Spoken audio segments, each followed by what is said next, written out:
Nous avons mené la validation de notre trajectoire de décarbonation auprès de l'initiative Science Based Targets. Nous avons ensuite traduit ces engagements en une feuille de route actionnable, mesurable, claire et déclinable à l'ensemble de nos métiers.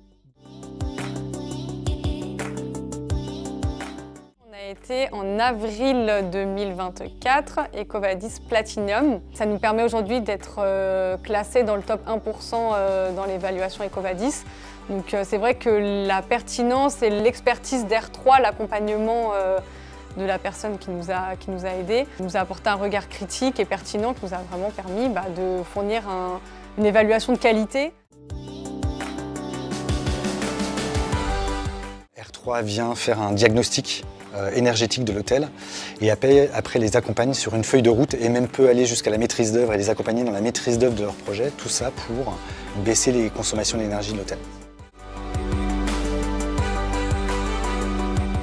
On a en 2023 fait un état des lieux de la situation, savoir où en sommes-nous. On a identifié nos 3 piliers, rendre accessible la transition énergétique et technique des bâtiments, faire grandir nos équipes et enfin diffuser la connaissance métier de Buildy en déclinant des plans d'action associés.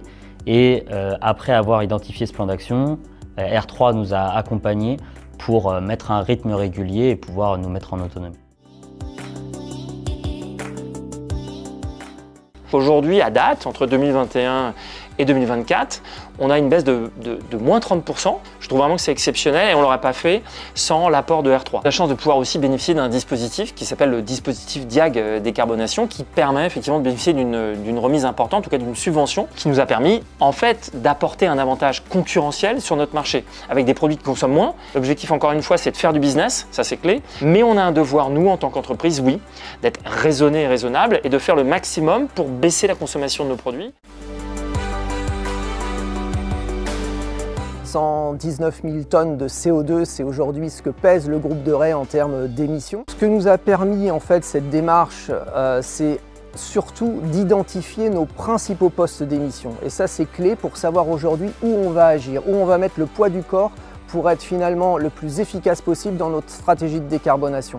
Le deuxième élément clé, c'est l'alignement de toute cette démarche avec notre plan stratégique.